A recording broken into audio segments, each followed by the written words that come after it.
Um, so Dan, it's a very great pleasure to have a chance to talk to you. I should shout because you won't hear me anyway. Yes, This is well, it's got a inconsequential. direction microphone, hasn't it? Yes, I think so.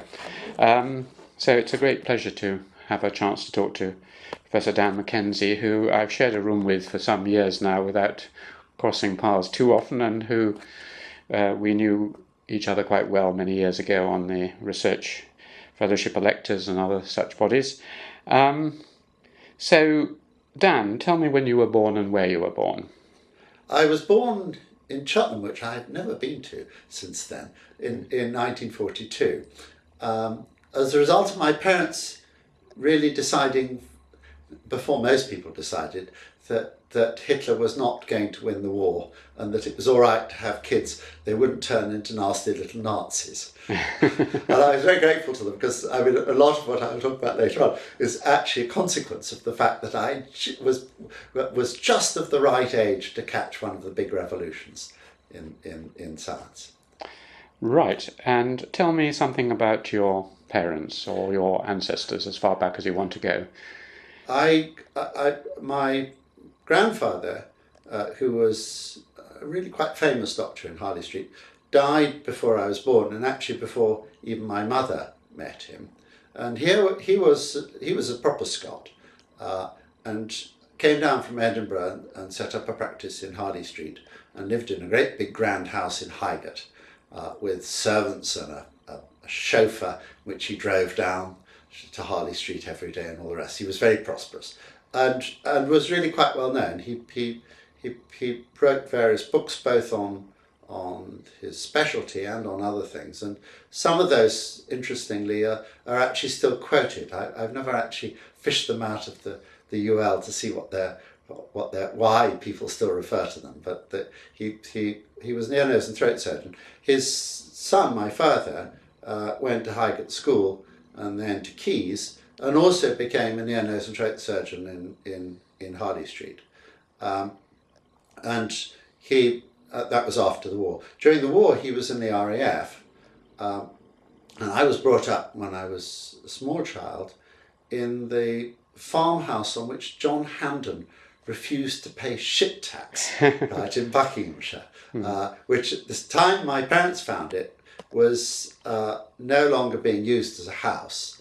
It was, the farmer had built himself a nice new house, and this old house was in terrible repair and was falling down. And it was a very beautiful old, it was an Elizabethan farmhouse actually. It was even old when John Hampden started his campaign. In the Buckinghamshire countryside, very rural and very remote, and very beautiful. And my parents, it was the war, so they had no money, they couldn't do anything with it, and anyway they rented it. And so it was still actually falling down while I knew it. And I remember after we moved to London when I was 7, we kept that house for a bit. And we came back one weekend to it, and one of the bedrooms had actually completely collapsed, and we now had a 2-story kitchen. So it was not really looked after. And then when we left, it was actually sold and done up and prettified and made into a ye olde worldy farmhouse, which was really rather a shame because it was a very beautiful old house. And you had a happy childhood there. Yes, what I remember. I mean, we left there when I was 7 and moved to London. I remember that very vividly. Before that, I went to a girls' school in Aylesbury, which took small children for a few years, just as a sort of primary school, but was a proper girls' high school. And that I have very little memory of, actually. Then we moved to London, and actually moved to a flat which was above my father's consulting room, and we actually lived in Harley Street. And I then went to a school in Kensington, which was a private school and was actually a rather good school. And my parents were terribly concerned because many of the children there, their surnames were not the same, right, as their parents' names. My parents were not used to people getting divorced at all. My mother came from a completely different background. She was brought up in Leeds, and her father was a labourer who stoked the power station by hand, with coal. And they lived in a back-to-back in Leeds. And she essentially then won every sort of scholarship. She was just the beginnings of the welfare state, and got a state scholarship when there were 100 or 200 for the whole country, and applied actually to come to Newnham, right, to read English, and she came here, and they made her read aloud, right, at her interview, to emphasise, so that she realised that she had this dreadful Yorkshire accent, right, and turned her down. And she never really forgave them for that. I mean, it was just pure snobbery at that stage. I mean, if you're one of 100 or 200 people in the country who get a state scholarship, right, and it's a completely open scholarship, not for men or women, not segregated, then really, Newnham was for young ladies and not for people from the North Country with an accent. So instead she went to Royal Holloway, Bedford, Royal Holloway it was then, and had lots of friends in Cambridge. She knew a lot of people, especially I never discovered why, but especially the rowers. She knew all the people in the blue boat, and she must have had some friend for that. And she, by the time I knew her, was conscious of this, she had no accent at all. She just spoke like anyone else in London. And I asked her whether she'd made any effort to get rid of it, and she said no, it just gradually disappeared. And she was not, by that stage she was completely unconcerned with whether she had an accent or not. People who knew about these things very occasionally picked up. She still must have had a few vowels or something which showed her origin. But she said she never made any effort to get rid of it. So we were brought up in London, and I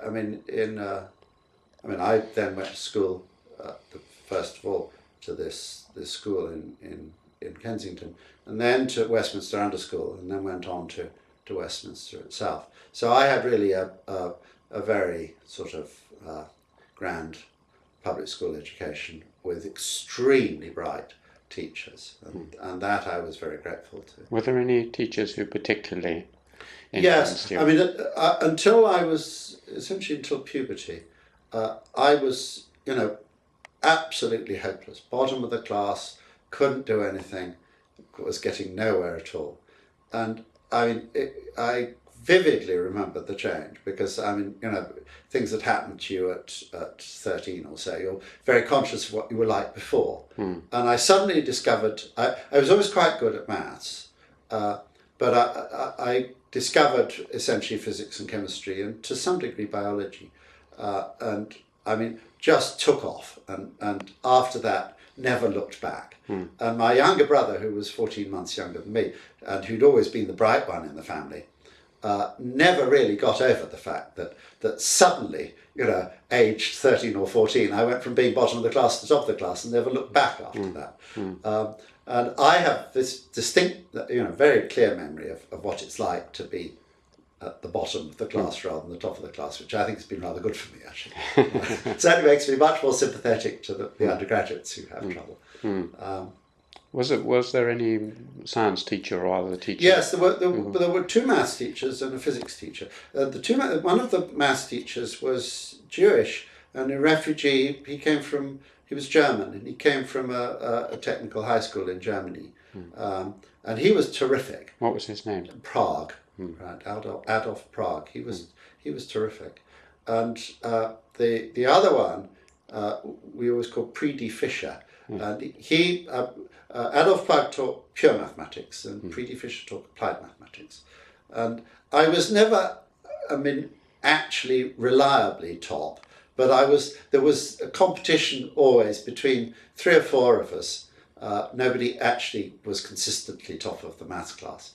But in physics and chemistry, Austin Stecker, who actually was an undergraduate at King's, before he came to be a teacher at Westminster. He and the chemistry master, whose name I now forget, they were very good teachers, and I adored chemistry because it was so logical, right? Even more than physics.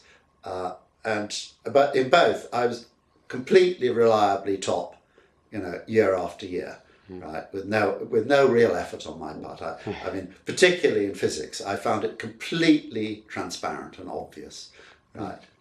You needed a bit of mathematics, but all the rest of it, the mathematics was just to help the logic, if you like. But the understanding of the world outside in terms of physics was one of the real revelations of my childhood, and I loved it and did extremely well, and ended up getting a major scholarship here at King's on the basis of that.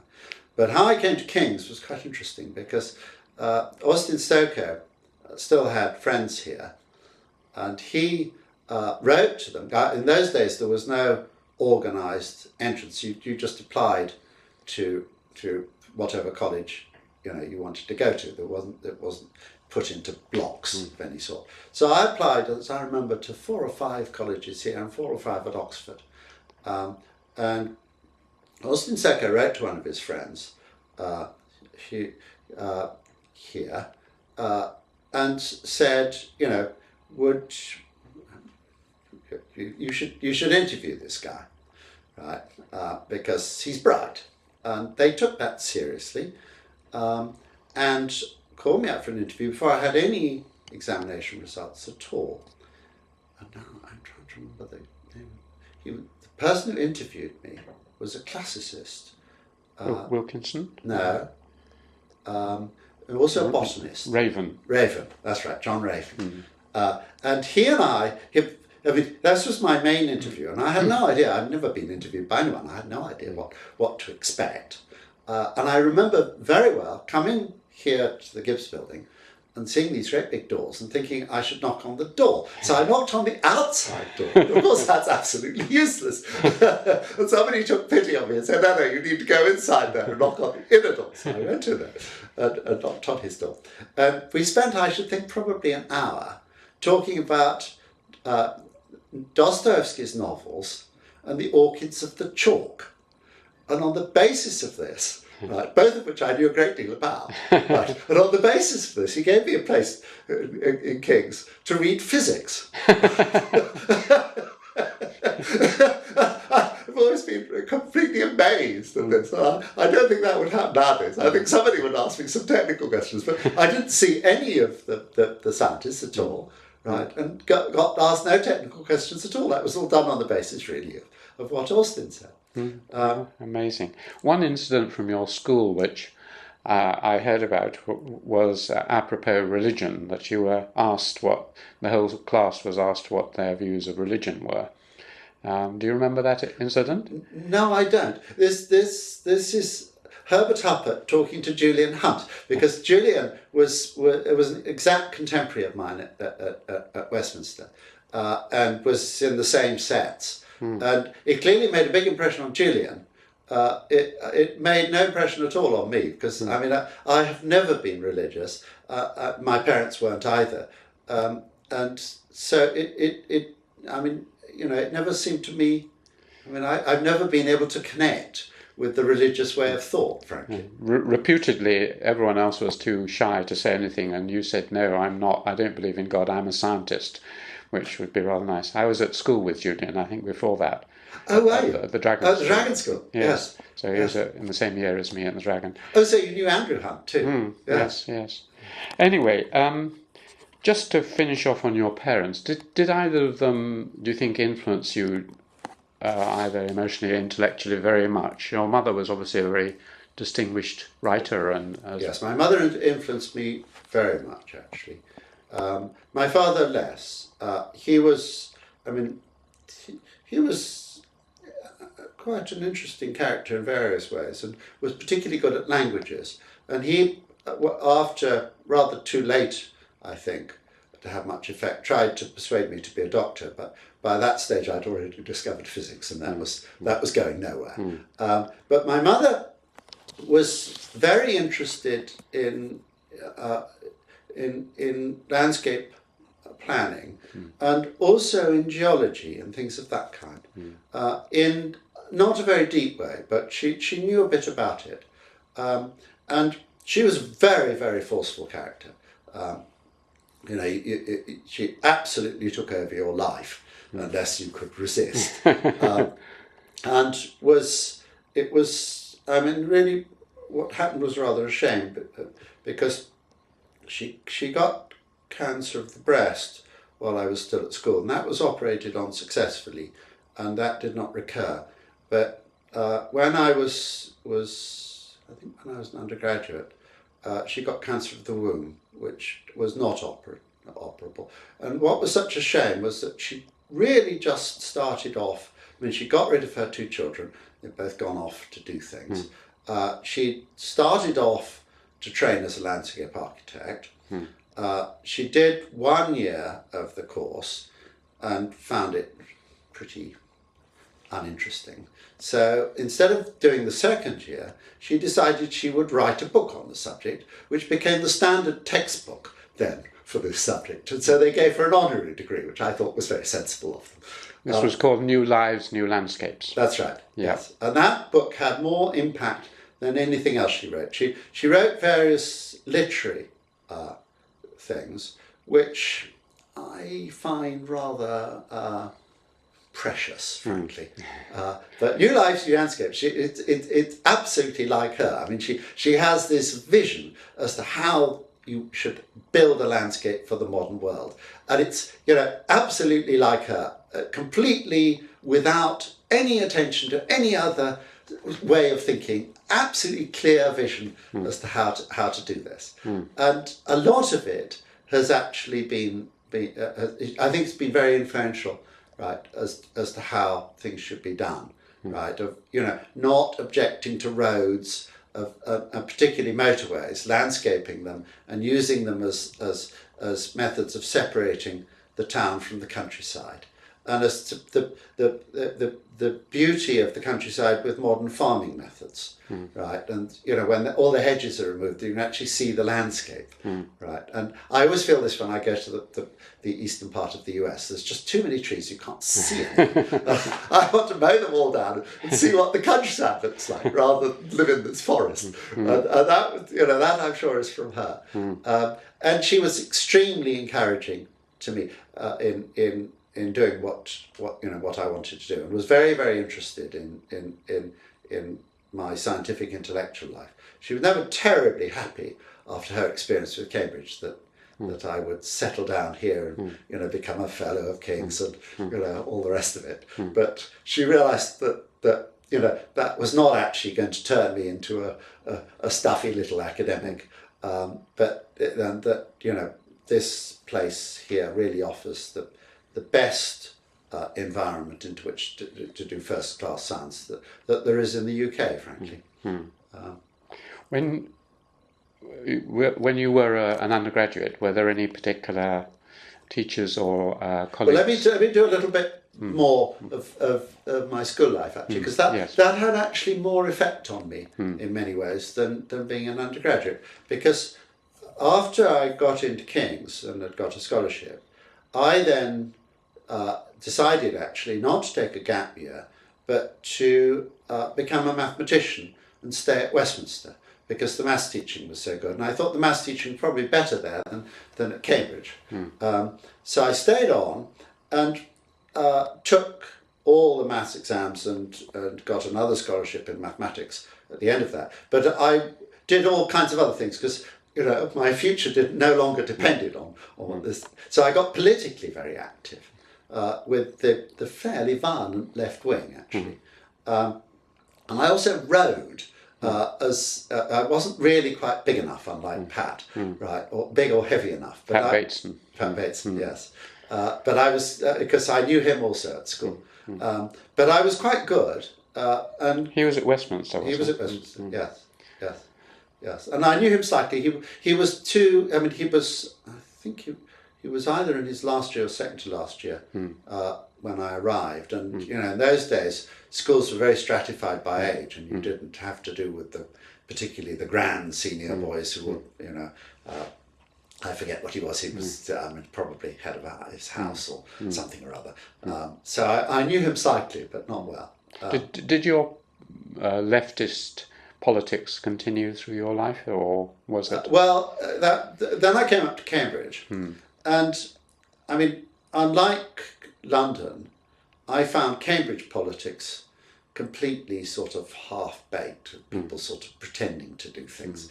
And they were all so right-wing anyway, by my standards. So I had no interest at all in Cambridge politics. My parents were, I mean, largely because of my mother, I think, were absolutely old Labour. They would never think of voting anything else but Labour because of the welfare state. My father joined the health service as soon as it started, right, and really approved of all those things, and my mother did too. So I really was not interested in Cambridge politics, and have not really, since my school days, taken any interest in politics at all, frankly, neither left nor right. And now I'm a hopelessly floating voter. I mean, it's entirely dependent on what I think actually people are going to do when they get into power rather than what they say. So I voted for everybody except, the far left and the far right in the UK. But my wife and I tend to talk about these things, and if we disagree, we then don't vote, right? Because that's by going along cancelling out each other's vote. So then I came up to Cambridge, and the real delight in Cambridge was the fact that there were still people here lecturing to undergraduates who were the major figures in their subject, won the Nobel Prize and all that sort of thing. And this was really terrific. I mean, I went to Dirac's lectures, I went to Hoyle's lectures. I actually got to know Hoyle quite well because he'd known my mother. I suspect actually she was at one stage his girlfriend, but I never asked either of them that. But he had a very soft spot for my mother, and so I got to know him and his daughter, and went out with his daughter and various other things. Nobody here at that stage had, I mean, not as an undergraduate, nobody had a very big influence on me, except through the fact that I could turn up, and I went to all. I mean, I was reading natural sciences, but I mean, actually, I found natural sciences tripos rather easy after Westminster, and the maths was a doddle, right? So I actually went in my first year to all kinds of lectures in right across the sciences. And was lucky actually to get first at the end of it, because my heart was not in that sort of thing. But I did have to do, when I came up here, it's still the case here, you have to do 3 actual proper sciences, and maths doesn't count. And so I had to start a new subject, because I'd come up here needing to be a chemist, and had to start geology. The choice was geology or physiology. And I decided to do geology because I just simply took out all the books in the school library on physiology and geology. And physiology was sort of taught at school. So they had all the modern, boring medical textbooks, which I found crashing. They did no geology at all. So they had only some 19th century books by Charles Lyell and Darwin and the great people. And I read these in total fascination. I thought, right, this is for me. I came up here, and the course was awful, absolutely dreadful. I had to learn the names of 600 type fossils, what zone they came from, and I'd be able to identify them, and all the parts, the name parts. It was just like when I was at school. I up until they abolished national service, I was in the school corps, cadet corps, because I wanted to be an officer. If I was going to do my national service, I was going to be an officer. So I'd done this, and I had to learn all the parts of guns and stuff. And it was exactly like that, just completely without any intellectual interest at all. So then I gave up all these things and went off and did maths and physics, right? And liked that very much, and got a great deal out of it. But gradually realised that the part of physics which really excited me was what had happened before the war, right, before the Second World War in the 20s and 30s, and not what people were doing now. And so then I sort of cast about and thought... This was the Rutherford era, that sort of... Yeah, but particularly the quantum mechanics, Dirac and that stuff, rather than observational nuclear physics, which seemed to me rather cookery, right? Rather than it lacked the theoretical underpinning, which is what I found so terrific in quantum mechanics. So I looked around and thought about what to do, and by that stage I was in my third year. And Maurice Hill was my director of studies, and I also knew Drummond Matthews, who was a research fellow. Is that Drummond? Or Drummond, yes. Drummond. We always called him Drum, Yeah. right? But his name was Drummond. Drummond Matthews, and those two really decided that I was worth taking some interest in, and that they should turn me into a geophysicist. So they essentially said, look, you need to go and talk to Teddy Bullard, right? He should be your supervisor, because I was too theoretically inclined for either of them to take on. They were observational people, and they thought right from the beginning that what I should do was become a theoretical geophysicist rather than a practical one.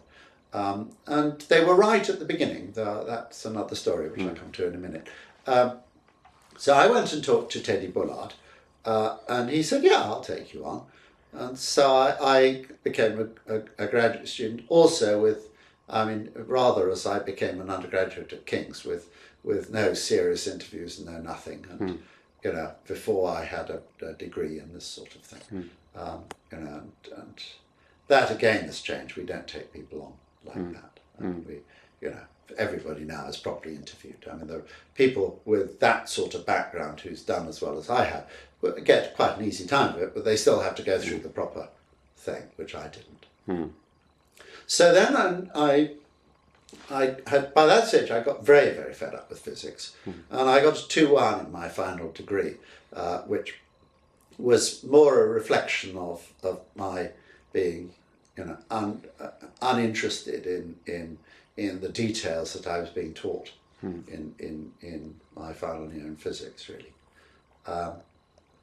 So then I became a graduate student, and Teddy suggested that what I should do was a very technical thing, which was that, and this will make sense to physicists but not really to anyone else, which is that if you want to describe something thermodynamically, you need 2 variables.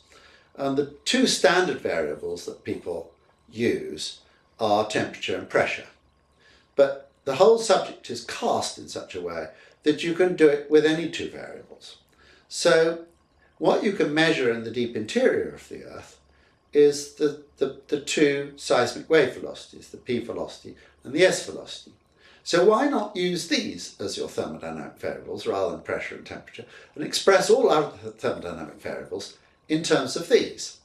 And this is then quite a challenge to develop the sort of infrastructure to do this, and you need some quite complicated ideas out of quantum mechanics to do this. So I spent my first year trying to do this, and I was actually quite successful, but slowly realised that I wasn't going to get anywhere because the effective temperature in the deep interior was so small that the errors in the observations were too great, right, to actually get anywhere. So I wrote all this up at Maurice Hill's suggestion as a King's Fellowship dissertation at the end of my first year, and to my astonishment got a research fellowship at the beginning of my second year. Wow. as a graduate student. And that then that completely changed my life. I mean, that was not something I was not terribly keen to do it, because I thought that I would get 4 years research, and if I was going to get a fellowship, I would much rather have had it at the end of my PhD period. But if Teddy and Maurice thought that I stood a chance, I said, all right. So I wrote it, and I got my mother to read it.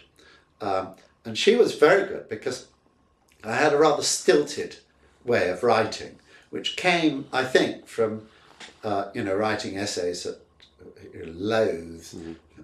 I absolutely loathed at school writing essays, and I was no good at that at all. But once I had actually something to say, right, with a bit of guidance from her to use short sentences, link them together, and so on, I learned to write really very easily and fluently and well, and that stood me in terrific stead. I still can write between 2,000 and 3,000 words a day, straight, and then it's publishable. Right, once I get going, right, and the only thing that stops me is my fingers, because they start to ache. So that was splendid, and that then changed my life completely, because I then really thought, now I can do what I want. I gave up doing what Teddy had suggested to me, and got interested instead in how does the interior of the Earth convect, and this was completely speculative at that time.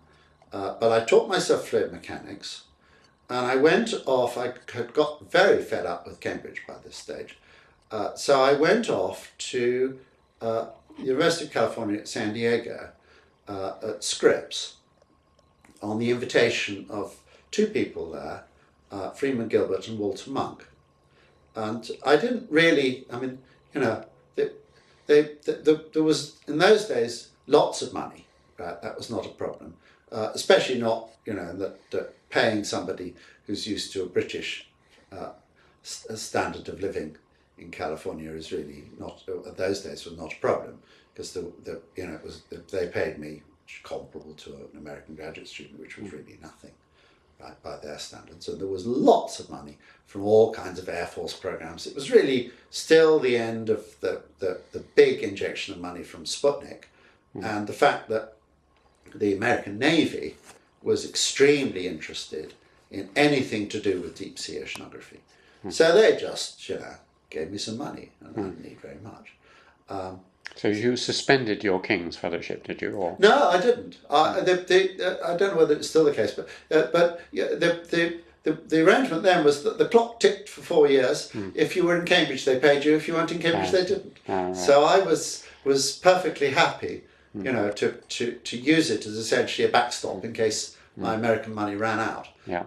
So I went there, but I knew nothing in those days about, how do you go to the States and get paid? And no one gave me any information.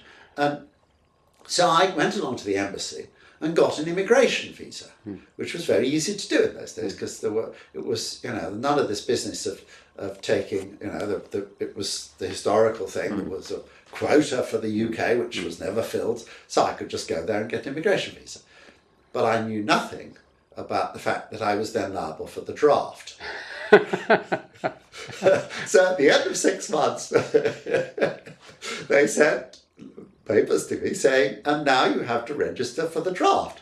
Well, this was the Vietnam War, right? So I simply got in an aeroplane, came home at this point. But nothing in my early life as a scientist had nearly the same profound effect as that period. I spent about 8 months in California, and it was a completely different world. Nobody was the slightest bit interested in anything to do with my background or my school or what college I'd been to or anything of that. They were simply interested in me as an intellectual scientist, and they couldn't care less that I was young. That was absolutely neither here nor there. What they wanted, what they were interested in was talking about, scientific discoveries, right? And, that was just wonderful. And it had a really profound effect on me, right? And I shed all the sort of trappings of a young public school boy and became essentially a professional scientist, right? And I still, to the British, I still sound like I was then. But I mean, it's rather like wandering around Cambridge and looking at the buildings and thinking that everybody in those buildings is stuffy. It conceals, a completely modern attitude to everything. And that was when I really changed and understood what it was really all about. So then I came back to Cambridge and wrote a PhD here. With Bullard. Well, he was my supervisor. He didn't know anything at all about what I was doing. That was really a consequence of talking to the people in California, right? And then as soon as, then something happened, I'll come to in a second, but as soon as I'd done that almost, I then went back to California to a fellowship, a Caltech fellowship, right, which, I by that stage had met everybody and knew how to operate and, knew exactly how to do things and knew what I wanted to do. Knew how to avoid the draft. Oh, I went back on a different visa. I got rid of my... They never chased you for the draft? Well, no, they couldn't, because they didn't actually know I got the letter. Ah. Right. It wasn't a letter drafting me. It was a letter saying I had to register for the draft, and that was not allowed to be forwarded. So the fact that I got out of the place so fast, right, and the controls. I mean, it's not like nowadays when they know who goes in and out of the country. They really didn't know what was happening. I see. But just after I'd submitted my PhD, Teddy was invited to a conference. This was 1966. In New York, which was called, the conference was called The History of the Earth's Crust. And Teddy wrote to them and said I'd been doing some interesting work on creep properties of mantle materials, and they should invite me, which they did. And so I went there with him, and that was the beginnings of the complete revolution. Because at that conference, two people, Fred Vine, who'd been an undergraduate 1 year ahead of me at Cambridge, and Lynn Sykes, gave talks showing that without any doubt at all, the data showed that the continents were moving, right? And they weren't looking at the continents, they were looking at the oceans. And they were looking at the processes which happened on spreading ridges, which produce magnetic anomalies and earthquakes. And the two things put together, you might have doubted one of them. They were completely different and independent lines of argument. And that, from my point of view, completely settled the debate which had been going on then for half a century. So I came back then, this was between submitting my PhD and being examined. And I came back completely convinced that this is what I should do. And I did a piece of work which was really the first paper on plate tectonics, of looking at the thermal structure of the oceanic plates as they were formed and cooled. And I did this between that coming back and being examined. And that ended up by being one of the earliest papers on the whole of this subject, and one of the, it was the first sort of development of taking these ideas and saying what else did they account for, right? And so that it was published. It was published in 1967. It was published the following year. But I did the work. It was quite easy to do, right? And it needed the maths and physics I'd been taught as an undergraduate, but not really anymore.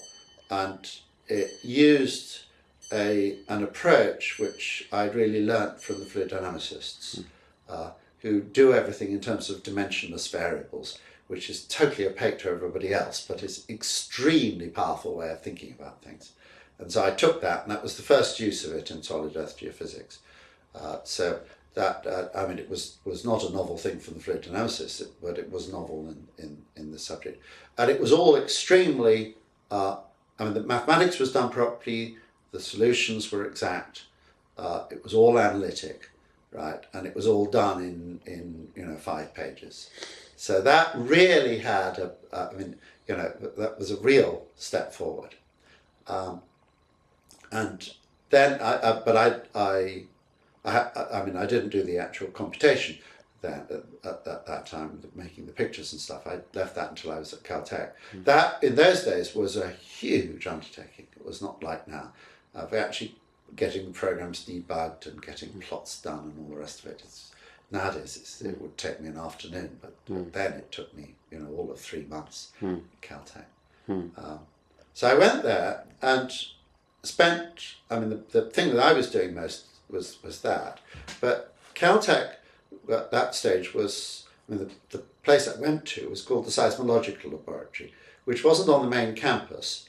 It was in the hills, because the main campus is on soft rock, and you can't really record earthquakes when the ground is shaking. So they set this up in the San Rafael Hills on granite. And it was a wonderful environment. It was very like the environment here in Cambridge, which I've been an graduate student with a small group of people who knew each other well, who were doing absolutely first-class seismology. And that was when I became an earthquake seismologist. That was the first real contact I'd had with these people. And earthquakes are wonderful because, they both propagate through the earth, and they also are generated by the plate motions. So you've got two things. You can look at the structure, but you can also look at the mechanism which makes them. And that was really when I learned how to do all this. And did all that, wrote it up. And then I only stayed there 6 months. Then I went back to University of California, back to Scripps for 6 months. And I thought then that what I should do was to sit down and really carefully read all the papers of the people who thought about what we now call plate tectonics. And so I sat and read all of Harry Hess's papers and of my supervisor, Teddy Bullard's, which I had not done before. And it was reading one of his papers, which he'd actually written while I was still while I was a graduate student. That was almost the last major paper he wrote, on how to do continental reconstructions. He produced the fits of the continents around the Atlantic to demonstrate that the fits were very good if you did it all properly. So you have to work on a sphere, is the problem. And you can't easily turn a spherical, the surface of a sphere onto a flat piece of paper. You have to use some projection, right? And that distorts things. So if you want to do the reconstructions properly, you have to do them on a spherical earth, and only after you've done the reconstructions, make it flat, right? And the trick he used to do this, and this was just a theorem he used, which went back to Euler in the 18th century. How do you spell Euler? Euler, E-U-L-E-R. Oh, yes. Yes. Right. I used to know him as Euler. Yes. Euler, yes. yeah. He in the 18th century proved a theorem that any motion on the surface of a sphere, right, of a cap, right, is a rotation about some axis through the centre of the sphere. And Teddy had used this simply as a convenient method of doing the reconstructions, right, because you want to move these things rigidly. And reading his paper, it came to me that this was obviously the way to think about all these global motions, right? That this was a really compact mathematical way of doing it. And so that turned then it turned all these things of the magnetic anomalies and the earthquakes and everything else into a really precise mathematical theory. And I wrote that up very quickly, over essentially a weekend. And part of that was published in Nature. And I sent it off. I wrote it with somebody who had a mapping program who I'd known. He was an exact contemporary of mine here at Cambridge, and he'd also then gone to Scripps, Bob Parker. And he had a program which would do this mapping from a sphere onto a plane in any projection that you chose. Right? And so the two of us put this together and sent it off to Nature. And I remember a bit of it, that we finished it on Saturday, but in the States... What date was this? This was 1967, and it would have been probably in October. And we finished it on Saturday, but in California everything's shut on Saturday. So we went down to the main post office to send it off airmail, right? It was shut. Right? So we got quarters, because there was a stamp machine, and fed this stamp machine with quarters until we could actually get enough quarters to send it airmail to the UK, which was quite expensive. Right, the whole of the front of the letter was covered with these stamps, and we sent it off.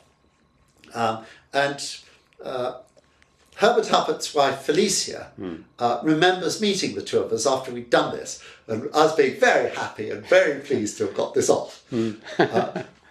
So we sent it off to Nature. We heard nothing about it at all. We got no referees' reports, no nothing. And it was published in the last issue of the year, I think on the 30th of December 1967. And so we were really lucky, because it meant that our paper on this subject was dated 1967 and everybody else's was dated 1968. It's always been a piece of luck, because what then happened was that I heard that Jason Morgan on the East Coast had actually had the same idea. And it turned out later on that he had actually talked about it at the AGU conference in the spring in Washington, in a session in which I'd been. And what had happened was that when I go to these big conferences, there are, 15, 20 parallel sessions. So I sit down and do my homework and really work out a schedule of where I'll go. And the abstract for his talk was about some work which he'd already published, which I didn't believe, which was a reinterpretation of the work which had already been published by some people at Columbia. And they were all sitting there, I remember very well, they were all sitting in a row in the front, and they were going to massacre him. Right? And I thought, well, to hell with this, I'm not really interested in seeing the blood on the carpet. But anyway, I know what he's going to talk about. So at the end of the preceding talk, I slid out and went to a different session.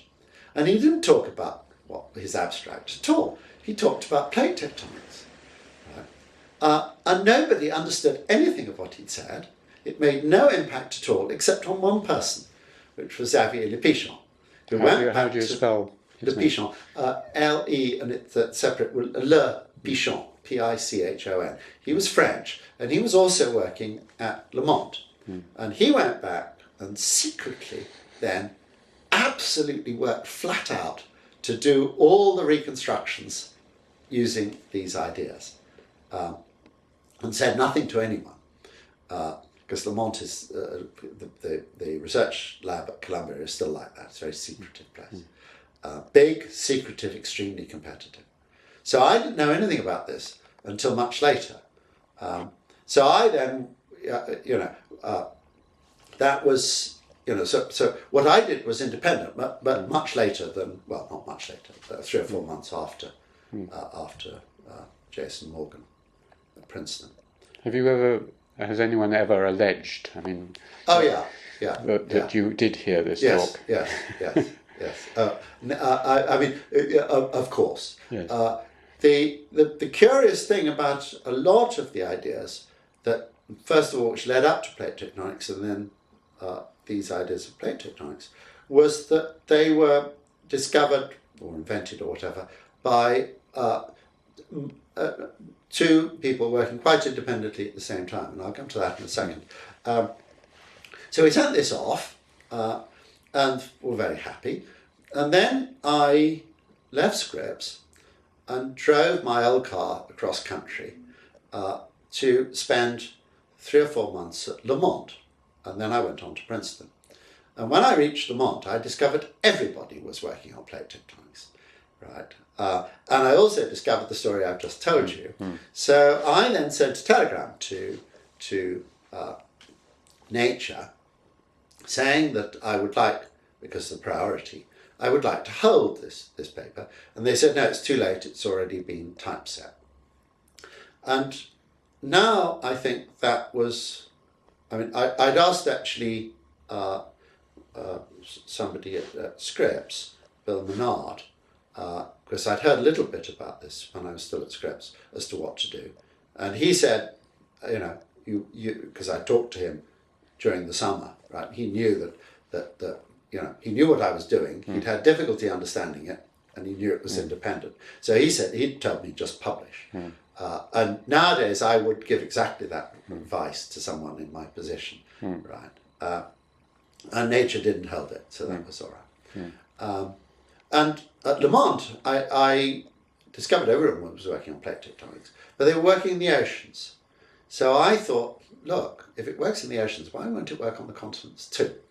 So I did a land grab, right? I said, look, the thing we've learned is that you need to look at very big areas and you need to look at what's happening now.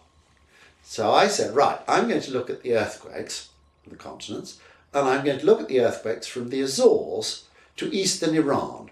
I thought that was a sufficiently big area that I was actually going to make some sense of it. Now we know I should have gone to eastern Afghanistan.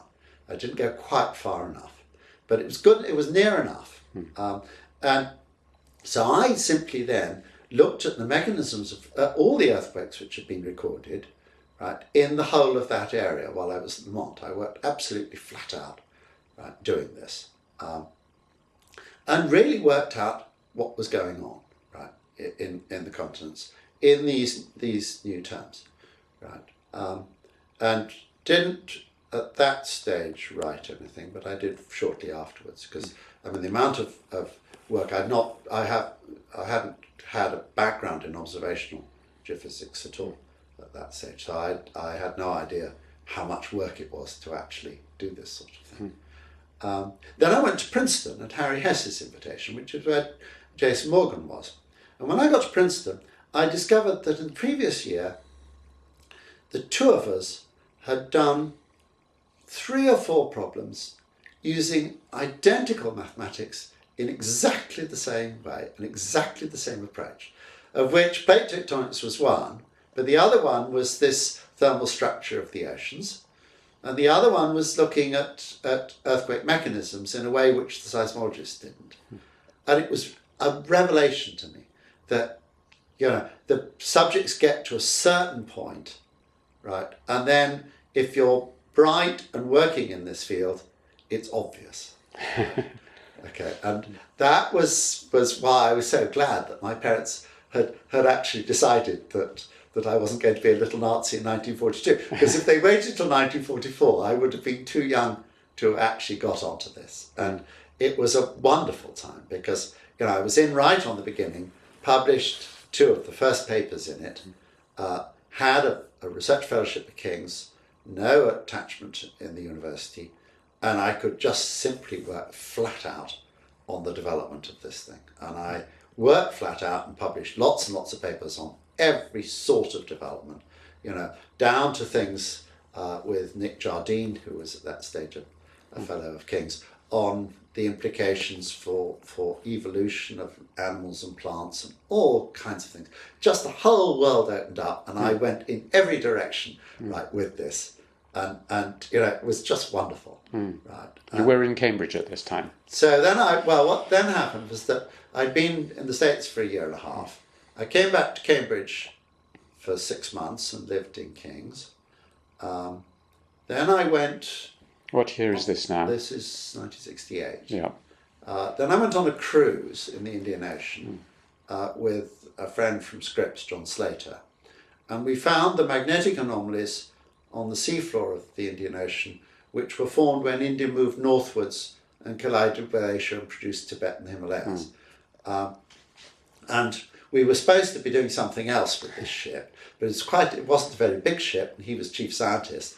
And so we simply hunted these magnetic anomalies and nearly ran out of diesel. We nearly ran there because they were the spreading velocities, the motion of India was so fast that we had to go a huge distance with this ship, right? And we hadn't reckoned on on going this far, so we hadn't put enough diesel into the ship in Colombo really to do this, and we got quite close to being in danger. And the 2 of us, once we found this, decided that we were going to collect all the data and we were going to work out the whole of the history, the geological history of the Indian Ocean. Which we did, and we got it right, and wrote an enormous paper on this, which occupied the entire issue of a journal, right? We just filled it from cover to cover. Which journal was that? That was the Geophysical Journal of the Royal Astronomical Society. And that later on got us both fellowships at the Royal Society. Because, geologists are not used to people who, write one paper sorting out the geological history of a fifth of the Earth's surface, just in one go. And it was, for me, it was a disappointment because everything worked. I mean, we had the technology then to do this and get it right.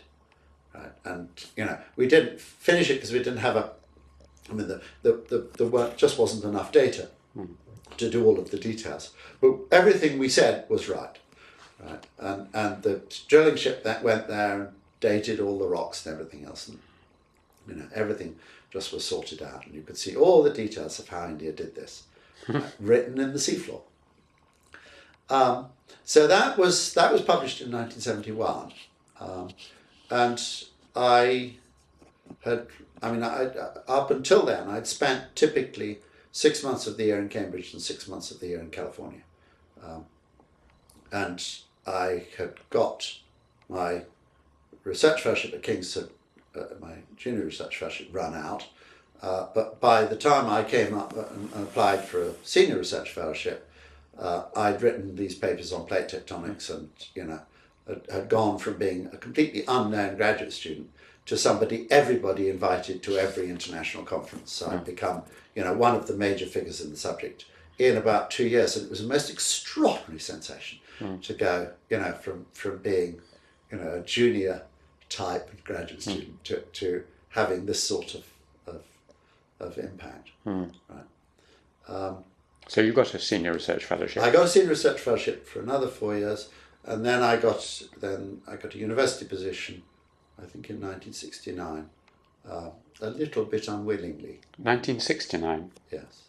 That was before, so... Where are we? I got... As you said, 71 was when you... Where are we? I got a junior research fellowship in 65, and then... That's right. And then I got, in the spring of 1969, I applied for a senior research fellowship, which was successful. And then I was put on the staff, I think, in October 1969, as a senior assistant in research, which is, essentially an assistant lecturer. Yeah. And I remember that very well because I was offered that job, and I was also offered a full professorship at Manchester at the same time. And everybody in Cambridge assumed I was going to take the professorship at Manchester. But I had no desire to be on my own, and be so visible. I would much rather, I wanted to get on with my research. I liked Cambridge. I, got on with the staff and the graduate students, and it was not a teaching department, so I had really no duties except to take on a few graduate students. And I, the only problem was that I was about to get married and I was rather poor.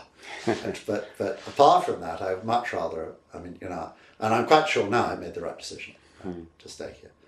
Because the intellectual attraction of this place, which, as I say, as an undergraduate, had made such a profound impression on me, is still just the same now as it was then. Right? And that I you do science not by yourself, but with colleagues who do things roundabout. And I would have been completely by myself in Manchester. And also, the bright young professor who, everybody wanted to talk to and was terribly visible. And I've always wanted to be, more or less invisible in the organisations in which I work.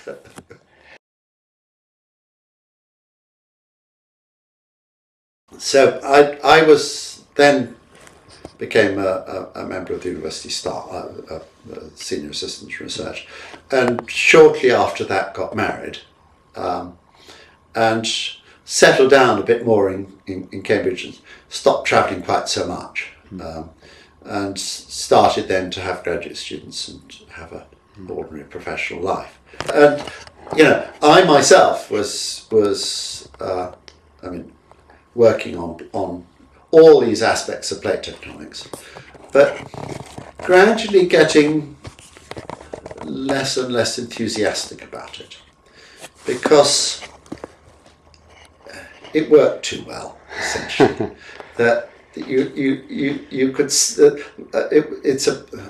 it's a very simple notion which is now taught to school children, that the surface of the earth consists of these rigid caps which are in relative motion, and that produces earthquakes, and when you push one underneath the other, that produces volcanoes and things like the tsunami in Indonesia and so on.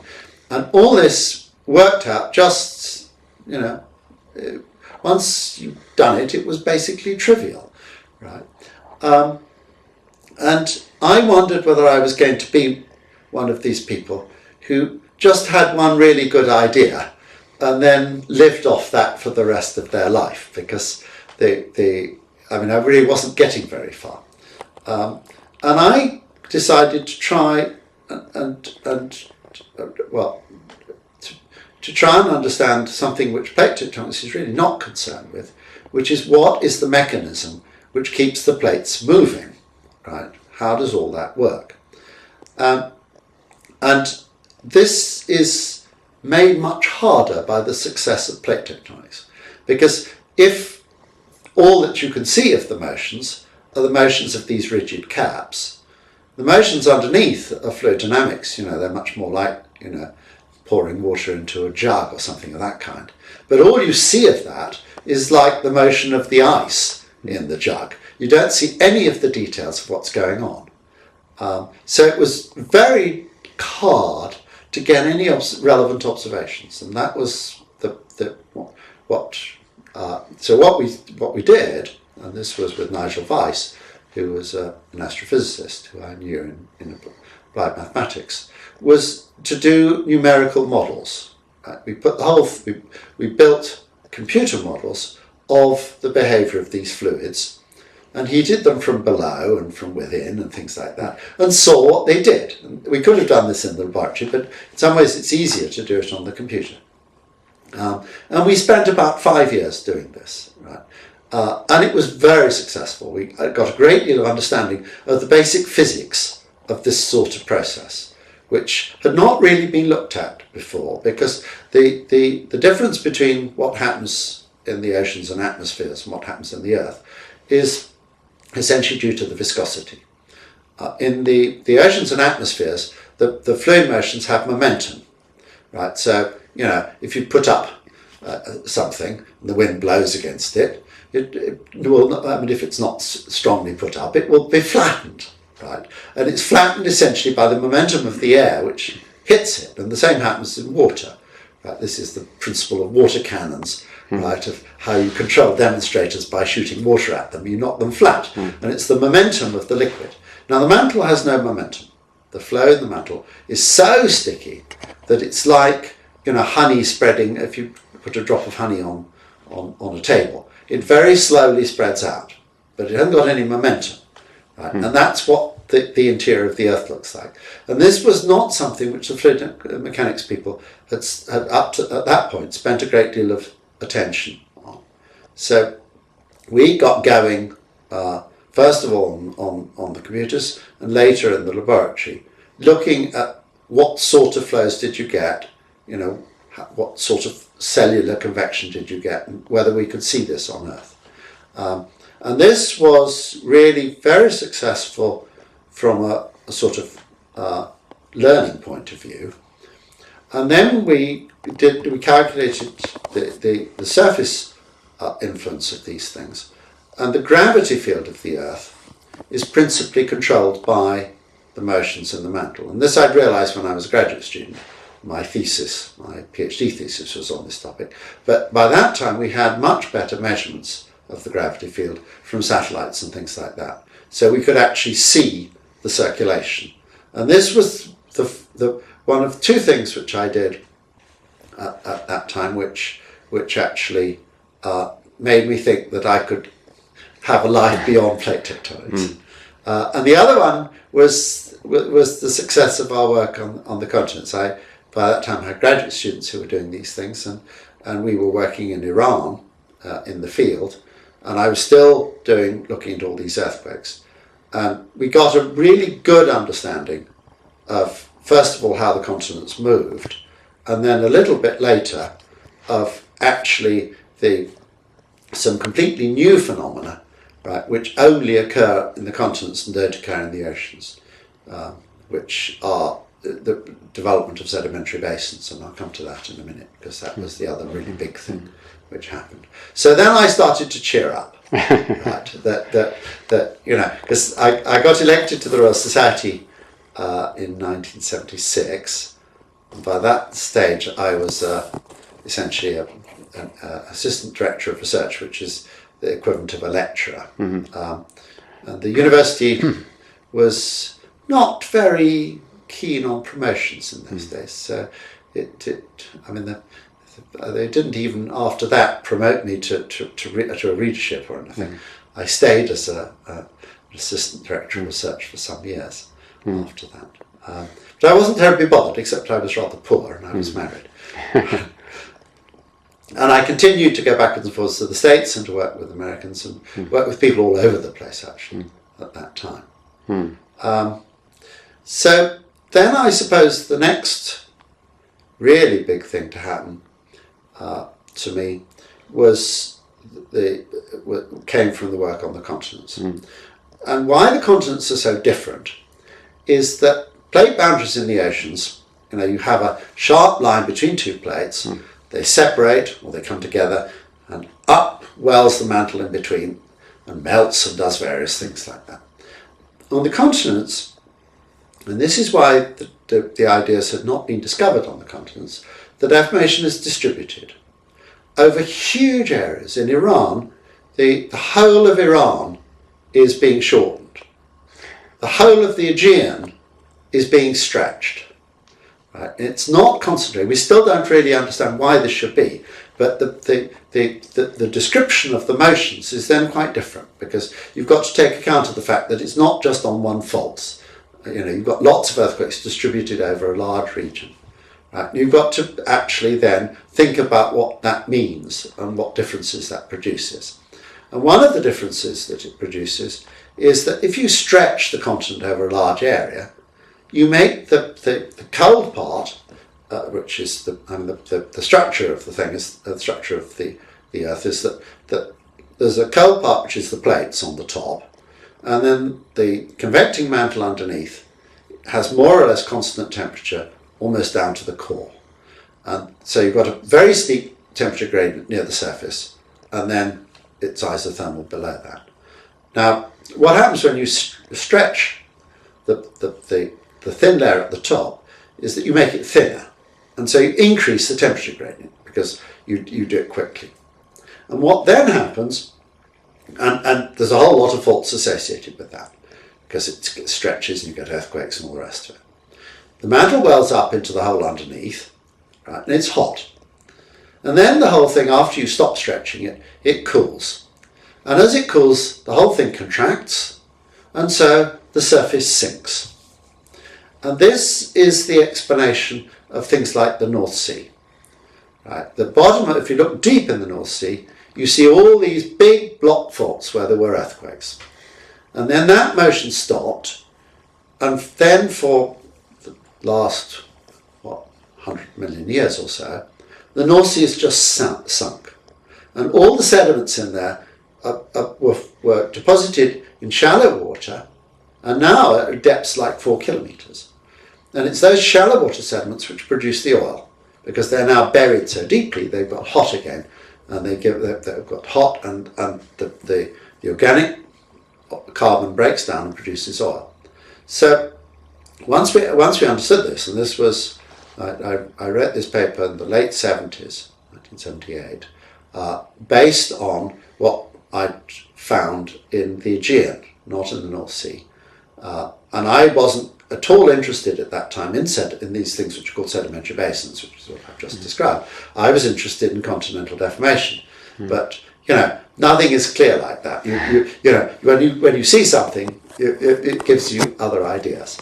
Right. So I wrote this paper, and unlike plate tectonics, which was for quite some time controversial, this explained all the details which the oil companies knew from drilling these basins, and put it all together in an extremely simple framework And again, I could do all the maths analytically so that it was all really easy to code up on computers. And it was, even before it was published, it became totally accepted by all the oil companies who just put everybody on it. And so I went, and rather to my disgust, this has become known as the McKenzie model of sedimentary basins, whereas I always call it the stretching model, because to call it the McKenzie model tells you nothing at all about the idea. But it annoys me that people do that. Right?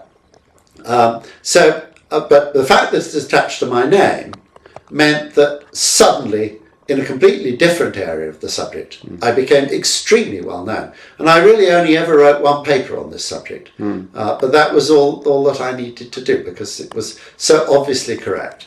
Right? And that was the beginnings of the feeling that I could do lots of other things. You know, all I had to do was to think straight and to be very careful, right? And, you know, careful intellectually. Right, about what I understood and what I didn't understand, and separate the two cleanly, right, and then I'd work on the things which I didn't understand and have field programs and so on, right. And so I, in a sense, you know, grew up at that point and realised that, you know, I could turn my hands really to lots of different things if I really put an effort into it. Did you benefit in any way from this oil, the oil companies? Not at that time, no. It's probably, because doing anything in the subsurface, particularly offshore, is so expensive, and this gave them a fundamental understanding as to how to do all the calculations of, you know, the amount of oil being generated and everything else. It's probably benefited everybody by, you know, several $1 billion, probably between $5 and $10 billion, has been saved by using these ideas. But like all of science, I mean, you know, the understanding is separate from the commercial stuff. And what the oil companies do brilliantly is to use understanding of scientific problems to actually economize on drilling holes. Right. So I didn't at that time, I'll come to that bit later on, I didn't at that time benefit at all from it, because it was in the open literature, and in any case it would have been immediately transportable. I mean, it wasn't sort of stuck to me. I started, soon after that, I started a company here in Cambridge to try and actually benefit commercially from all this, and that was hopeless, right? Because what the oil companies actually wanted to do was to give you their data and you produce a report, rather than what I wanted to do, which was to teach them how to think about things in this way and let them do the work, right? So that I shut down. It lost a little bit of money, a few £100, but nothing to speak of. But I shut it down quite quickly because it really wasn't going to work. That was in the early 80s. I mean, why don't I talk a little bit about that whole business since then? That one of the people I worked with at the time, I was doing this work on sedimentary basins, and by the time this happened, I was quite grand, because I was I'd become a fellow of the Royal Society, and at the time I was elected, I was actually the youngest fellow of the Royal Society, which was really rather grand and nice. I worked with somebody called Andrew McKenzie, who's no relationship at all. Spelt with the same McKenzie. Spelt as with an A. Yeah. He was at that time a graduate student at Bristol, and he was working on how these organic rich sediments actually broke down to produce oil. And the two of us thought that we could do something really rather clever with all this, which was to test the stretching models by using these reactions, the physical chemistry of these reactions which he'd been studying. But what we hadn't realised was that these were organic chemists who'd done it, and they knew no physical chemistry at all. So they knew nothing about the physical chemistry of these reactions. So what we did was to say, all right, if you don't know anything about the physical chemistry, then we'll use the model to do the physical chemistry, do the problem backwards, which we did, and wrote a long paper on exactly how all this understanding could be exploited to look at the generation migration of oil, of really, chapter and verse and which molecule you should look at, which particular hydrogen atom on which molecule gave the information, really very, very precise. And that paper had an enormous impact once we got it published. We had a lot of trouble getting it published. The people in this subject said, oh, we don't understand a word of this, it shouldn't be published. We said, look, that really isn't grounds for rejecting papers. So it was rejected twice, and then we gave it to a colleague of mine here at Cambridge who was a paleontologist, who was the editor of a journal called the Geological Magazine. And he submitted it through him. He was on the editorial board of the Journal of the Geological Society of London. And so we gave it to him and said, look, would the Geological Society consider publishing this? And so he read it in the train going down to the meeting and found it very interesting and quite easy to understand, even though he was a paleontologist. It went out to review and came back with these letters. And he said, look, these people really can't be very competent. They can't understand it, and I can understand it. I should publish it. So he published it in the Geological Magazine. Right? And that, I thought, was the end of that. I was very happy that it came out.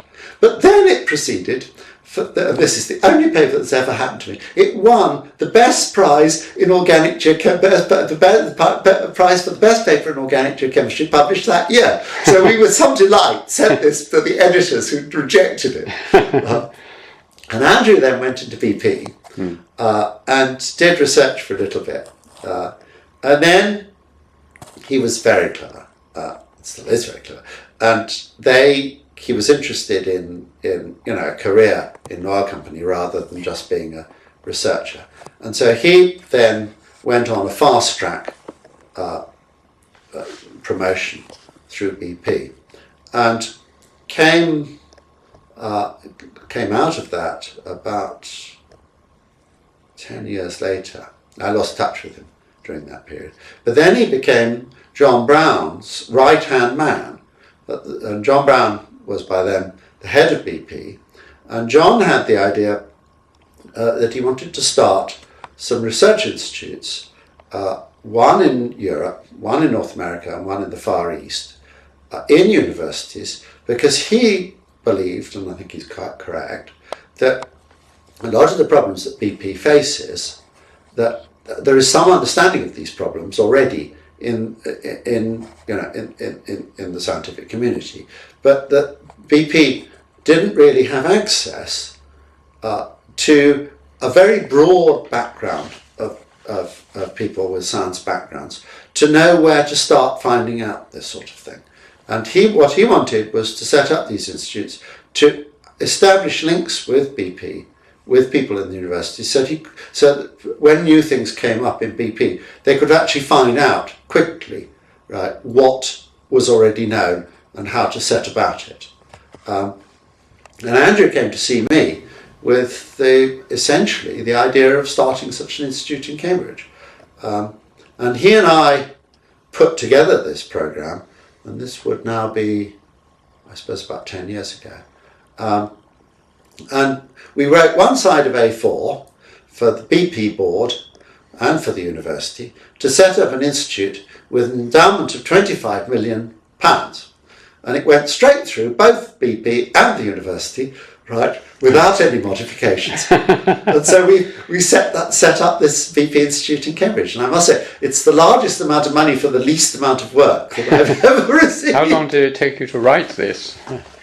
You've been thinking about it. We did it over a weekend. Right. I mean, and both of us thought that neither the university nor the BP board would turn over the page. So we had to get it on one side of A4. We thought that they would read one side of A4. And we were quite right. They did read one side of A4, but not anything else. And what we wanted to do was to lay out the entire enterprise, both intellectually, financially, and actually how it should be managed. Right. which I'd love to see that. Yes, I can send you it. Because I'm trying to set up something similar, and it might give you an idea. Well, it worked really it worked for a number of reasons. One was that Andrew and I knew each other extremely well and completely started from the same point of view. And neither the university nor BP really had quite the same view initially. So we had a certain amount of explaining to do, but the university was happy because BP didn't want any commercial control on what was done or on publications or anything else, and the appointments it wanted to fund people who had absolutely standard, straight university contracts and held them in departments, right, in completely the normal way, and had completely a normal progression of career. And that made the university completely happy. BP spent, Andrew reckoned, about a week of somebody's management time on this thing, and that was considered exorbitantly expensive. It was only 25 million, right? A dry hull, if you drill a dry hull offshore, right, you spend about $50 million on one hull, right? And so the institute actually was set up, and within 2 years, the BP reckoned that they'd got a return on their entire investment, just because it had done a study of how to drill holes in one thing in the North Sea, and they had to drill one fewer hole than they were expecting, and that saved the entire cost of the institute. You were director of this institute, right? No, I wasn't. I set it up, but I had no intention of being the director. I did it really partly because I was interested in having much closer connection with BP, partly because if somebody comes and offers you 25 million to set up an institute, right, you'd be a real idiot to turn it down when it doesn't come with strings. And I was actually interested. There was no blueprint. I mean, we looked at various institutes in the States which were concerned with this sort of thing, and none of them really was what Andrew and I had in mind. So we were doing something completely from scratch, and it was much more an intellectual interest as to whether one could set something up like this which would work without having any design, without having anything to copy. And we did quite well. We got it fairly much right. Was it a virtual? I mean, you didn't... No, real. Physical. Well, yeah. And then I built the building. There was a building. No. You built a building. When we did the sums, it costs about £3 million to endow a professorship. Yes. And about 1.8 at that stage for a lectureship. And the building was going to cost us £2 million. So we said, well, let's not make do with some building. Why don't we start from scratch? So we built a building right next door to Bullard Labs, which is where I work. And the university turned around and said, well, you've got the money, you have a clear idea of what you want to do. Why don't you hire the architects and decide on the building? Right. So I then spent the next 2 years really being the building manager, which was quite interesting, but I wouldn't do it again, because it really does preoccupy you with, light switches and all that sort of stuff. But it was quite interesting. No, we. So how much did you spend on the building in the end? We overran quite a lot. The total cost was about 2.3 million. Oh well, that's reasonable. It started as about 1.8. We overran by about $500,000, and because BP is so concerned, I mean, put such emphasis on doing things to budget and to time, I couldn't go back and ask for any more money, so I had to find another $500,000 to finish it off, which I did. And then we hired Andy Woods to be the head of it and the professor, and that's worked out extremely well. And I'm on the management committee, which meets once a year, and I talk to Andy. but I'm not, I decided either I had to run it or I had to essentially pull completely out of it and let Andy run it, which is what I did. But BP then put me on their Technology Advisory Committee, which I've now been on that for 6 or 7 years, and that's extremely interesting because it's a group of people who, some of them are academics, some of them, there's the head of technology for Sun Microsystems, for IBM, for Daimler Chrysler, and things of that kind. And when I first went onto this, I found it. I knew who was going to be on it, and I thought, heavens, this is really. I really don't have any claim to know anything about these things. And when I got on it, I discovered that they were absolutely like me and had just the same background. Indeed, the head of Sun Microsystems, Technology for Sun Microsystems, had actually worked at Scripps in the same group that I'd worked in of the Seaborn Computer Group. And it was really strange, and he and I, absolutely see eye to eye, more than we do with some of my academic friends.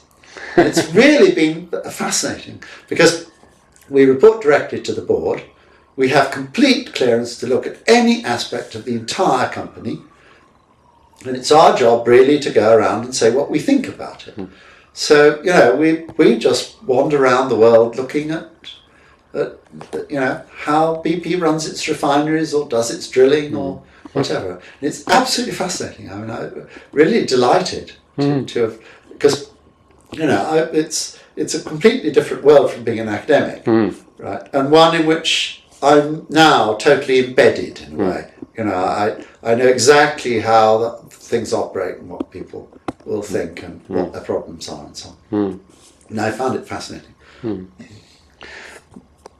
You presumably, after a long time as an ADR, you then got a readership. Oh yes, I should go back and do my more. And the dates I would have to look up. I don't really know what happened. I had some difficulty because Teddy wanted me to take over from him, and he retired in about 1971, when I would have been, whatever, 29? 29, yes. Yes. And I didn't want that job at all, any more than I wanted to go to Manchester and be professor there. So I didn't apply for his job. And after the closing date, he came to see me and said, I see you haven't applied, and essentially said to me that he wouldn't put me forward to be an assistant director of research unless I applied for his job. I thought you already were an assistant. This was 1971. I was an SAL. SAL. Which is like an assistant lecturer. Yeah. And he said he wouldn't put me forward for ad hominem promotion unless I applied for his job. So I thought, well, I really need promotion. I was married and I hadn't got the money. If I say no, then I'm probably going to have to leave Cambridge and do something which I don't want to do. If I say yes, hopefully, right, the electors will not elect me because I'm too young, right? So I applied, and I'm glad to say was not elected, which Teddy was cross about, but I wasn't. And Xavier Le Pichon, who I've already talked about, he's a little bit older than me, and he was one of the electors, and he told me afterwards he pushed very hard for me to be made professor, but it met total opposition. Right, I was far too young. So he got nowhere. And Jack Jacobs came, and Jack was nothing like as well known even at that stage as I was. And I did my best. I reckon that a test of people in organisations is what they do when they are not very good boss, right? Do they leave, or do they essentially say, well, all right, it's not forever? And I decided this wasn't forever, and I would make a real effort to get on with him, which I did. But, I mean, particularly after I was elected to the Royal Society, and he wasn't, our relations were a bit strained. And so that he then wouldn't, I mean, in those days you couldn't apply personally for promotion, and he wouldn't put me forward to be promoted to be a reader until I really insisted, right? So I didn't get promoted until the late 70s. Then what happened was quite interesting. What rather took me by surprise. The fact that plate tectonics and all the associated stuff had such an impact right across the earth sciences, and was still going further and further, even by the end of the 70s, meant that the divisions, the historical divisions between the different bits of earth sciences, between geophysics and geology and mineralogy and petrology, which at that stage were three completely separate departments, really made no sense at all. And the first of the three professorships to become vacant at the end of the 70s was in mineralogy and petrology. And it was offered to somebody in the States called Joe Smith, who was originally, British by birth, but was at Chicago. And he came over and looked at the place, and that department was really moribund. By that time, this would have been about 78, 79, it didn't even have any graduate students. It had got to that stage. It had been, it originally was set up by somebody called Tilley, who was a real tyrant. And he was only interested in appointing people who would do what Tilley wanted them to do.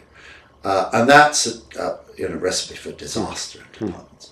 And so when he retired, and Alec Deere took over, I mean, it really was dying, right?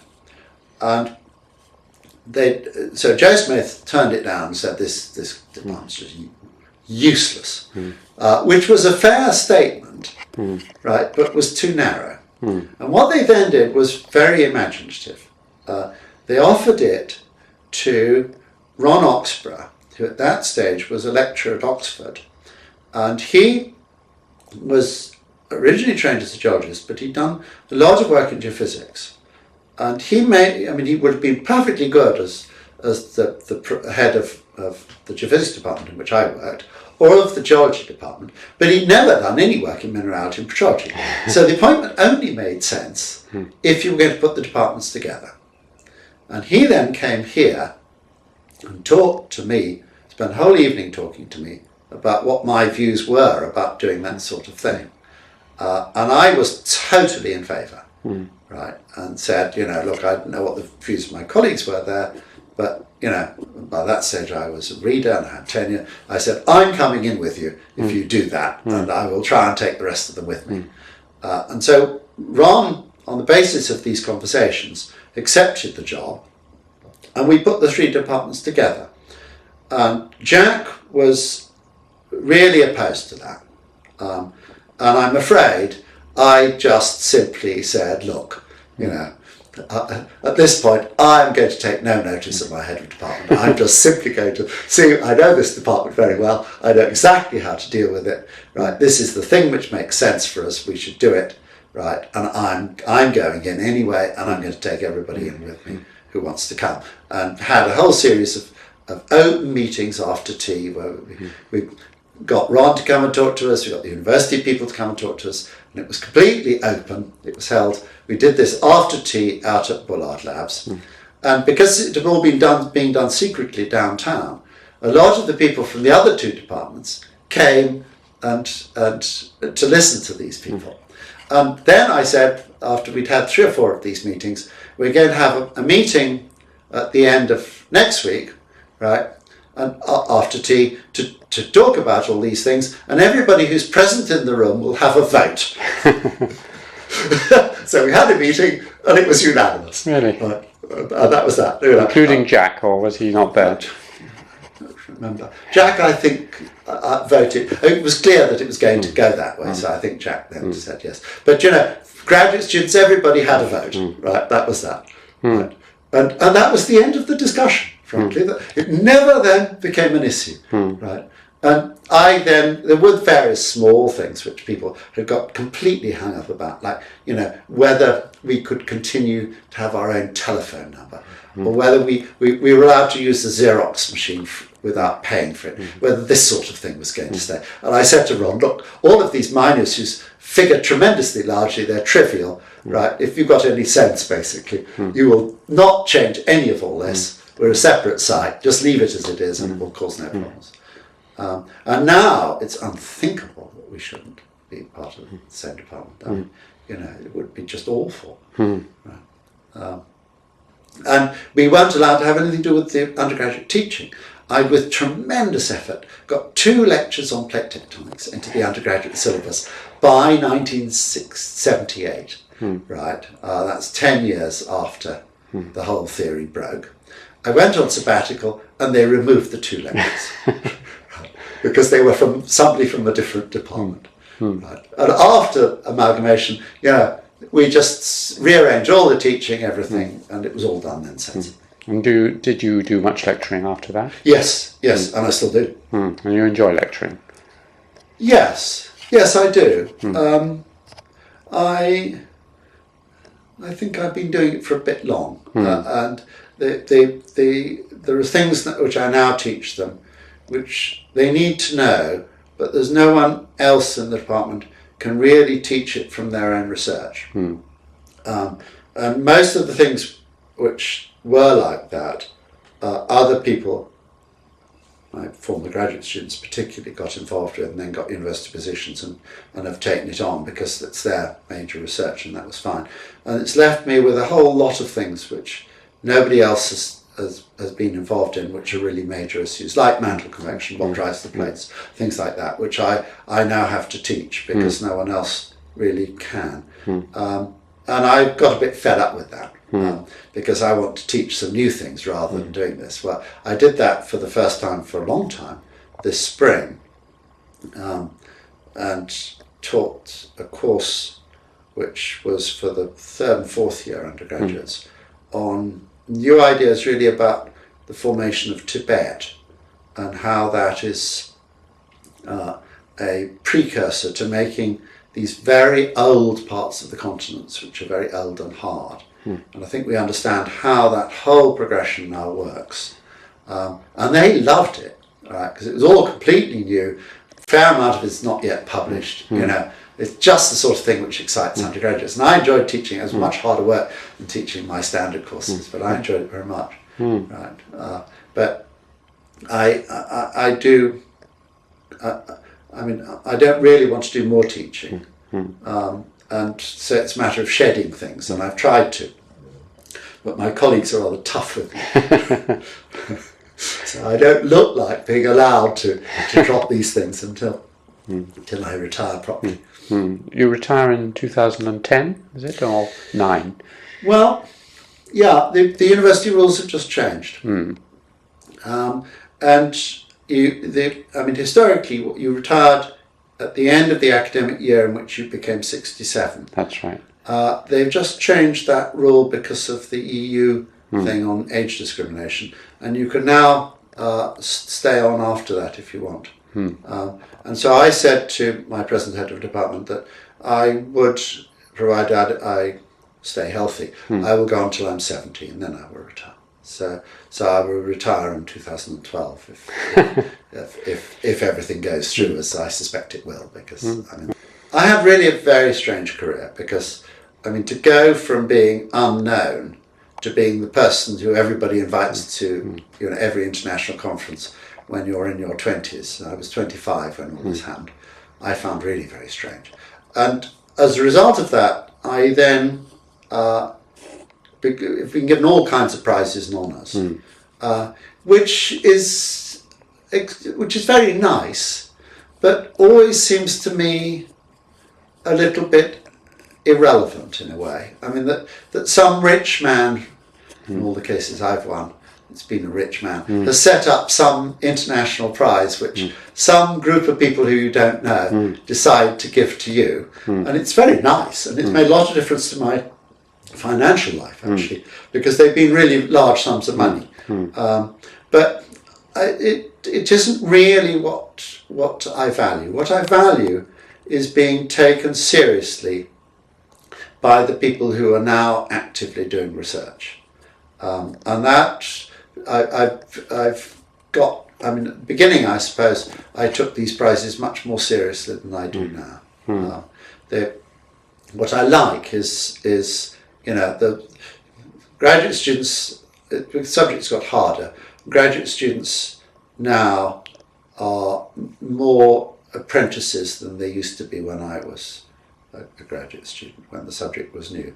But young postdocs, people in their 20s and early 30s, who are really the driving force behind the subject. I mean, to be taken for your ideas to be taken seriously by them is what I now really mind about, and that's still the case. I mean, I'm still on top of that, and I work with a lot of them. I've always found it extremely easy to work with people who are both younger and older than I do. And as I've become grander, it's become actually easier, provided I don't stand on my high horse and don't expect to have my boots licked. If I'm just simply a scientist like them, they're very taken with the idea of working with me. And I've worked with all kinds of people very, very early in their career.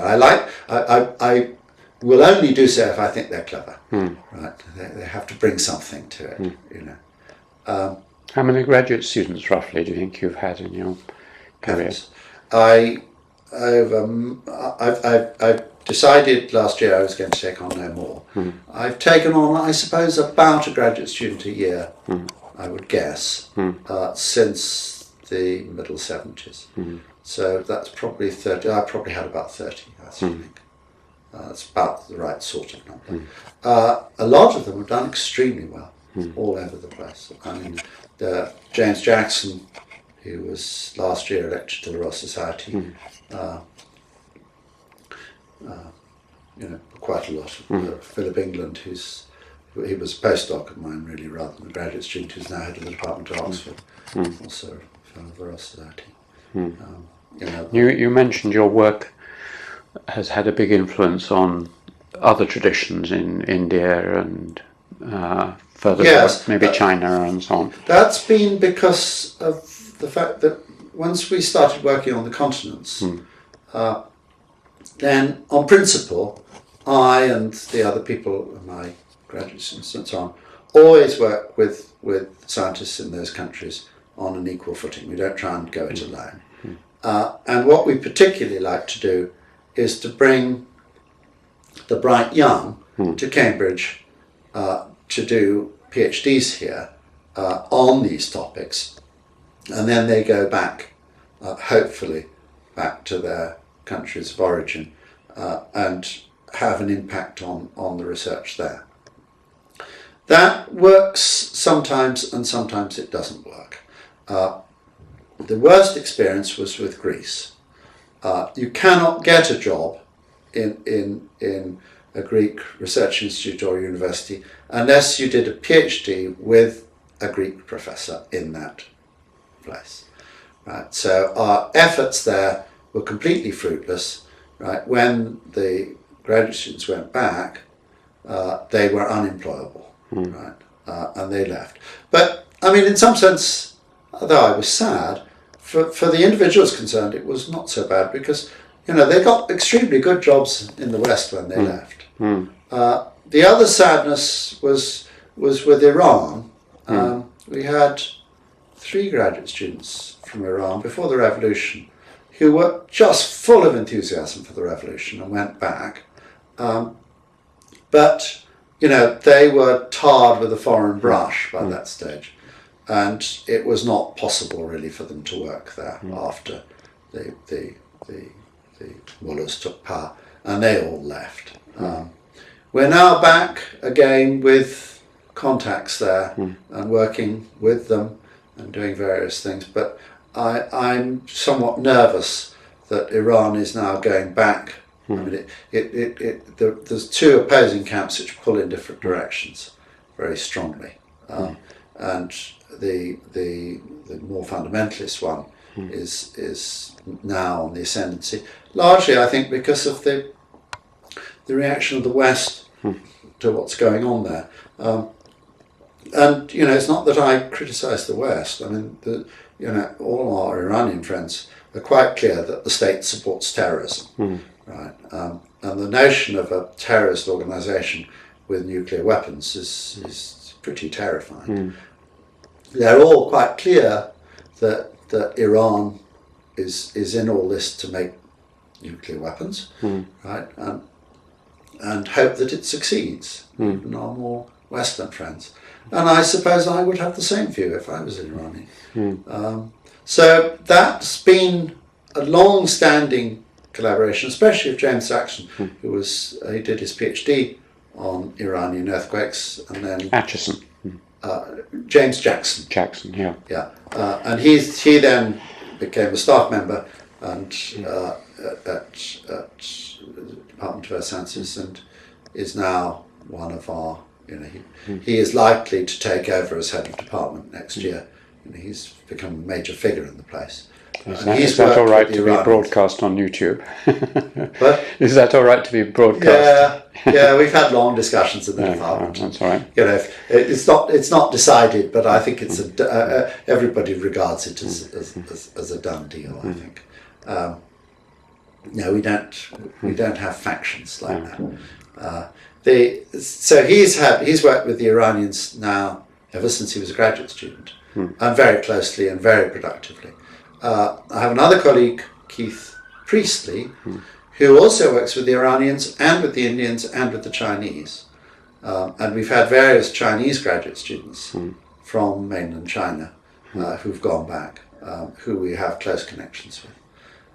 We also have a Mongolian who was a graduate student with us, who went back to Mongolia, who's now become one of the major scientific figures in Mongolia, and through him has opened up the whole of Mongolia to scientific research from people from the States and Europe. He's been tremendously effective. Inner or outer Mongolia, do you know? Outer, proper Mongolia. No, not China. Not China. I mean, we regard Inner Mongolia as part of China. And the question I saved for the end is that you've already, in a sense, given an idea of what it is that makes a scientist: curiosity, drive, interest. But if you were advising a young scientist who's just starting on their career, have you any sort of tips or ideas? I'll give you one which I keep in my diary from Einstein. Unless an idea starts out as absurd, there is no use or no hope for it, which I like, and other Einstein quotations. But I was wondering whether there's any advice. I think that may be true if you have ambitions and the ability to become a second Einstein. The undercurrent of my life has been the exploitation of the understanding that the physicists have of all kinds of processes with which we come in contact in novel areas. And that will continue, I'm quite sure, to be a huge sort of area of fundamental research for as far in the future as I can see. I mean, the area which is slowly coming into sort of, under the guns, if you like, is molecular biology. And that clearly is physics, right? It's not being yet thought of as physics, but all the control mechanisms, all the ways in which proteins fold, everything else, all of that is going to be controlled by straightforward, understood physical principles in the end. It's quite how you turn those physical principles into applying and understanding these things is far from clear. But my advice to anyone, I think, would be to start off by doing maths and physics as an undergraduate, and then to say, have baggage, will travel. And whenever I sort of prod people, for instance, who are in biology or whatever, about this, they say, we would just love to have such people come into the subject. They do extremely well, right? You know, whether it's simply the technology which they use, you know, which is all based on physics, or whether it's the understanding, which is going to be based on physics. You know, you just can't go wrong. And if you have control of the mathematics, you get so much for free, right? There's this whole apparatus of straight logic, which is just yours for the rolling out. You know how to use it. It will take you from A to B to C, right, as inevitable consequences of A, right? And you can see whether you can test it at B, you can test it at C, you can test it at D, doesn't matter where, right? You can see whether it works. It just all comes for free. It's marvellous. It's just like, I mean, Einstein did exactly that with general relativity. All the apparatus was there already in mathematics. And now we're at the edge of essentially the mathematics that we know how to use in physics.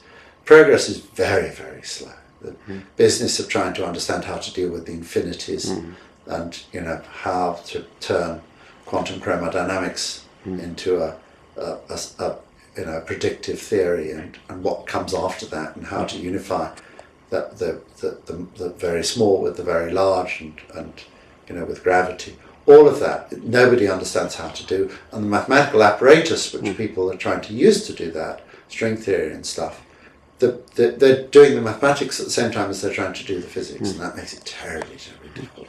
And those people, most of the people in that, are not going to have the sort of careers that I had, unless they're absolutely brilliant.